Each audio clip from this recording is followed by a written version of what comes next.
E aí, galera, sejam bem-vindos à sua enciclopédia bestiária de monstros favorita. Hoje nós iremos falar sobre, é um filme que eu particularmente, como diria o Michael Rose, A bit rich, but okay. é bonzinho, sabe? Sabe quando a menina fala, ele até que é bonitinho? É isso que eu sinto desse filme, cara. Tá bom.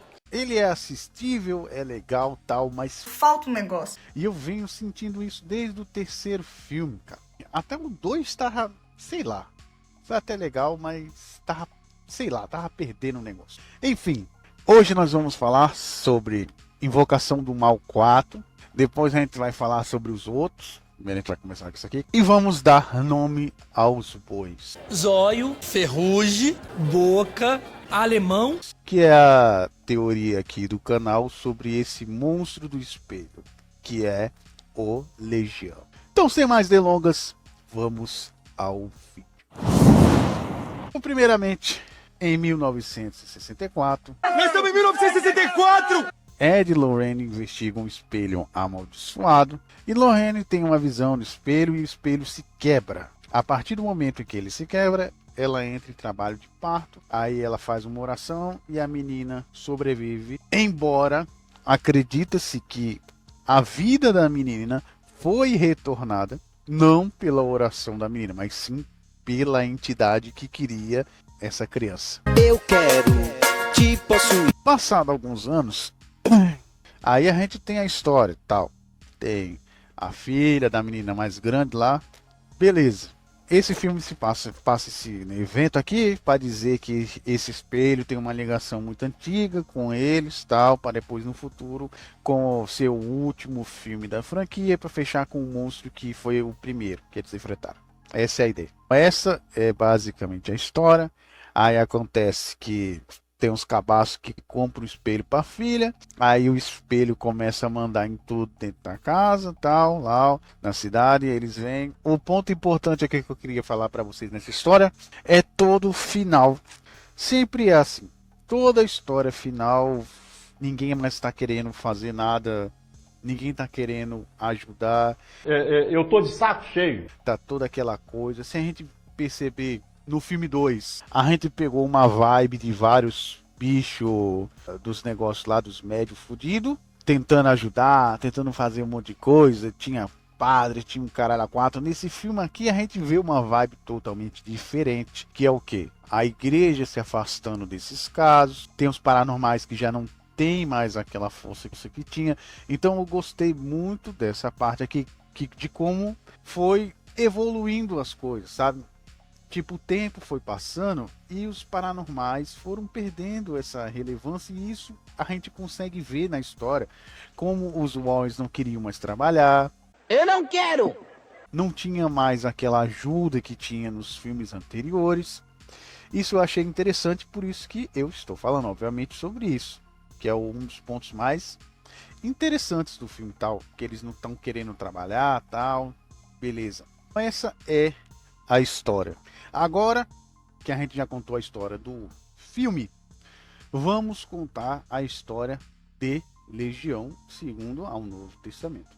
Então, que era Legião? Legião é um grupo de demônios, particularmente aqueles presentes em 2 a 3 versões de exorcismo do endemoniado Geraseno. Um dos relatos no Evangelho Sinótico diz o incidente em que Jesus realiza o exorcismo. Legião é um grande grupo de demônios que compartilham uma única mente e uma única vontade. A versão mais antiga dessa história encontra-se no Evangelho de Marcos, descrita como tendo lugar na região dos Seracenos, aonde Jesus encontra um homem possesso, Tô alterado. Psicologicamente destruído, moralmente abalado. e invoca o demônio para que ele saia, exigindo saber seu nome. Um elemento importante da prática tradicional. Ele descobre que o homem está possuído por uma multidão de demônios que dão um nome coletivo de legião. Temendo que Jesus o expulse do mundo e os lance no abismo, eles imploram para que ele os jogue em uma manada de porcos em uma coluna próxima. E é isso que acontece. Ele pega os porcos e faz os porcos se afogarem. Ou seja, esse aqui é um paralelo com aquilo que o espelho faz com as pessoas. O que o espelho faz com as pessoas? Faz as pessoas se auto-irem de base, como o Legião fez com os porcos. Ou seja, esse aqui é um limiar para, pelo menos na minha interpretação, dizer que aquele espelho é uma forma de Legião, ou o Legião, etc. Agora vamos coletar essa informação do Legião com outra informação importante, que é o inconsciente coletivo de Gustav Jung. Na psicologia analítica do Jung, o inconsciente coletivo ele é um reservatório de símbolos, medos e memórias universais compartilhados pela humanidade. Então, quando a gente junta Legião e o inconsciente coletivo de Jung, a gente tem aquele espelho. Essa é a minha ideia daquele monstro. Mas também do encontro com a sombra, que é a parte reprimida e esquecida da psique. Abandonada por você. Como eles derrotam o monstro, se dando conta da parte reprimida e esquecida da psique. Exatamente é assim que eles derrotam o monstro. Por isso que eu vejo esse monstro como Legião, e por isso que eu botei como Legião. Esse demônio do espelho vai ser caracterizado aqui no bestiário como Legião. Exatamente, agora que eu já falei isso, podemos continuar. E eu vou dar a nota da história. Enfim, a nota da história não vai ser muito alta, obviamente, porque eu achei que o filme faltou mais coisas, tal. Ele é bastante interpretativo, mas ainda assim ele é um filme nota 7. Então a história eu vou dar nota 7. E a aparência?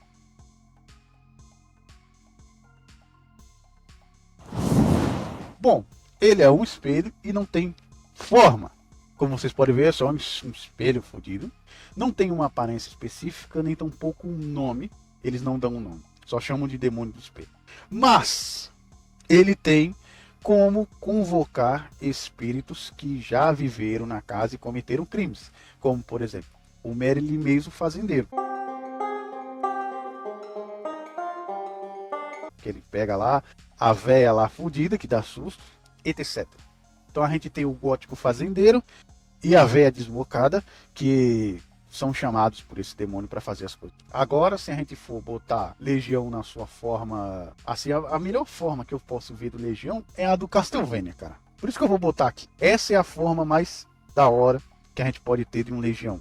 Essa daí, do Castlevania. Então essas são as duas formas. Agora vamos dar nota na aparência. A aparência aqui é foda, velho. Eu dar uma nota, só se for no Legião normal eu vou dar uma nota boa, mas não tá no filme. Eu não posso dar uma nota boa. Não vai dar! Então a nota vai ser 2. Eu vou dar nota 2 aqui, porque não tem condição de eu dar uma nota boa na porra do espelho, cara. Aí tá tirando. Vamos agora para pontos fortes e pontos fracos.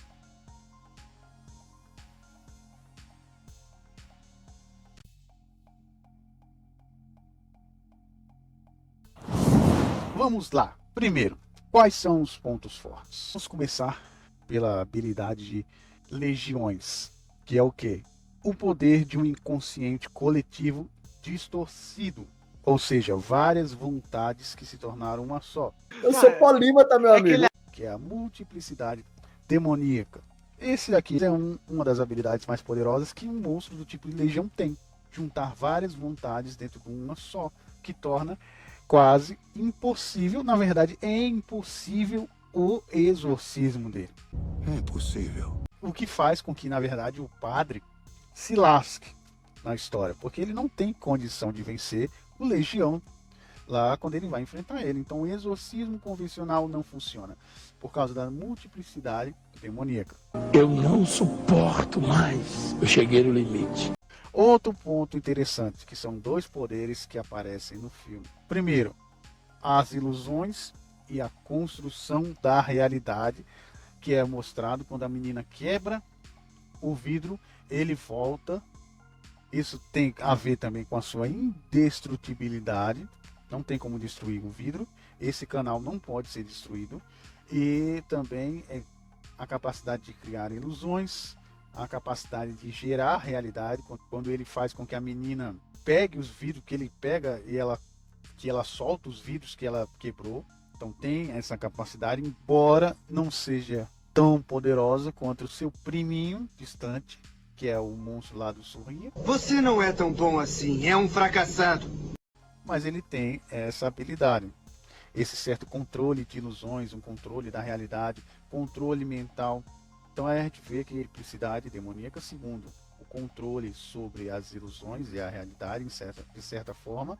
E 3, que é a simbiose da psique. Ele consegue entrar dentro da psique da vítima e vai dissolvendo ela de pouquinho em pouquinho, até tomar o controle completo. Então nós temos aqui um tipo de demônio que não é nada convencional com os tipos de demônio que nós somos acostumados a ver. Concorda comigo que tu é peculiar? Não. Diferentinho? Não, sou absolutamente normal. Que é aquele que dá uma mordidinha. Primeiro começa dando, quebra um negócio ali, quebra um ali, depois vai aparecendo, depois vai dar uma mordida na vítima e depois vai e assume o controle. Esse aqui, nós precisamos aqui dar a simbologia completa dele, que seria o quê? O espelho, ele é apenas um portal, e é um portal do quê? Do inconsciente para o consciente. Para o consciente, que na verdade não é consciente coisa nenhuma. O que eu quero dizer? Eu quero dizer que a ideia do vidro, do espelho, é se conectar com a parte mais vulnerável a partir do momento em que você olha para ele. Essa é a ideia. É até sorrateiro, de certa forma, não é mesmo? Porque como você vai impedir, na hora que você olha o espelho, dele acessar o seu inconsciente?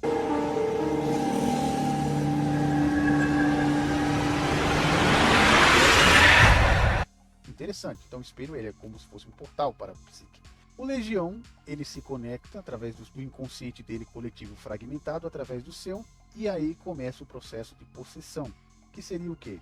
Dissoluir o seu eu, ou seja, o seu self, diante da massa dele de inconsciente coletivo, até se tornar um reflexo de você mesmo, e ele vai fazendo isso através da sua sombra, ou seja, a nossa parte reprimida, nossos medos. É interessante, essa é a ideia mais interessante desse monstro. Por isso que esse é o ponto mais forte dele, que é o quê? Essa possessão por simbiose da mente. E se vocês se lembram, existe outro ser que faz isso de outra forma. O nosso querido primo. O primo Sorria. Ele também é muito parecido esse modus operandi. Embora o do Sorria seja muito maior, tem uma escala maior, tem uma escala de tempo também bem maior, se bem que ele demorou tanto tempo para pegar a menina e precisou que ela estivesse perto dele, e o Sorria não precisa disso. Ou seja, então significa que o Sorria, ele tem uma ampla gama de controle de realidade que esse monstro não tem. Outro ponto interessante é que ele consegue manipular espíritos presos. Eu devo supor que ele deva fazer isso daí enquanto a psique da pessoa está forte. Isso me leva a crer que demora um tempo para ele conseguir acessar o inconsciente das pessoas. Aí ele precisa de outros espíritos para ir aterrorizando ela, deixando ela enfraquecida e tal. Esse tipo de coisa. E por último, o portal que ele acessa não pode ser destruído, que é no caso o espelho. Que o espelho fica anos lá sem ser destruído. E ele é praticamente indestrutível. E os pontos fracos, a gente vê que não tem muita coisa sobre ponto fraco que pode atingir esse monstro. Já começa pelo fato dele ser extremamente sorrateiro e não dizer exatamente qual é o tipo de ataque dele. Já começa por aí. Você não sabe como ele está atacando. Não é um espírito, um demônio convencional, como a gente conhece nos livros, tal. Tanto que é uma surpresa até para, de certa forma, para o padre lá, tal, que ele começa a perceber que é um espírito muito forte, mas é diferente a ideia dele. Aí nós temos como ponto fraco você conseguir destruir ele através do seu aumento da sua vontade, do seu aumento do self, o seu reconhecimento da sua sombra, o reconhecimento da sombra, que é o conceito do Yang, o reconhecimento do seu demônio interior, etc. Isso enfraquece ele, porque ele quer dissolver o seu self. Então esse é o ponto fraco. E eu considero o único ponto fraco. Tá brincando comigo, pegadinho? Porque o outro seria mais inconscientes coletivos ou uma médium. No caso aqui são duas médiums que têm um poder espiritual para somar, junto com o poder da psique, provavelmente. Ou seja, é um monstro que não tem muitos pontos fracos. Vai precisar de uma médium ou então destruir os seus medos, reconhecer o seu lado mais sombrio. Para terminar, eu dou minha nota de pontos fortes e fracos. Eu vou dar uma nota máxima, que é nota 10, por ele ser extremamente difícil. Agora nós vamos para onde habita.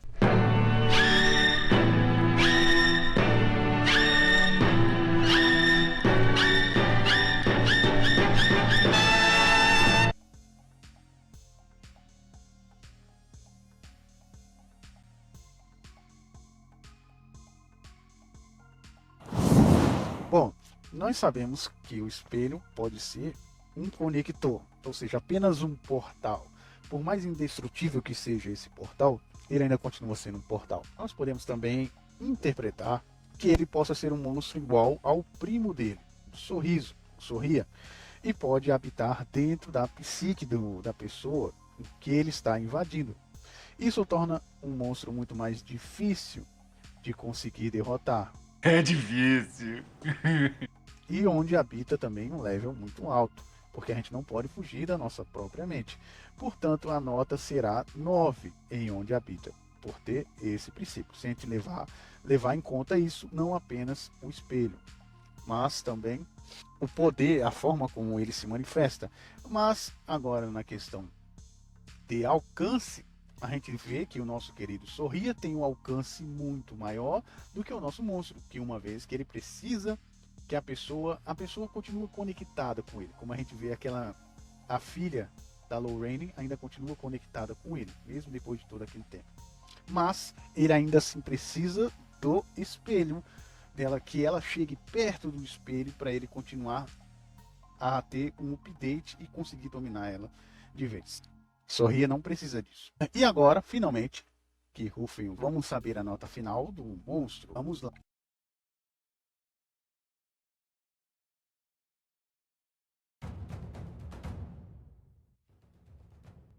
História, eu dei nota 7.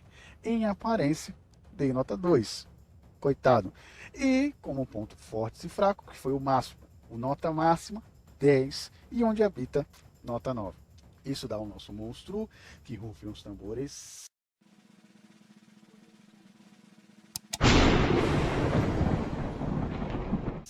Nota 7,75, nível 3, flagelo sobrenatural. Então podemos dizer que o level 1 ele é uma ameaça local.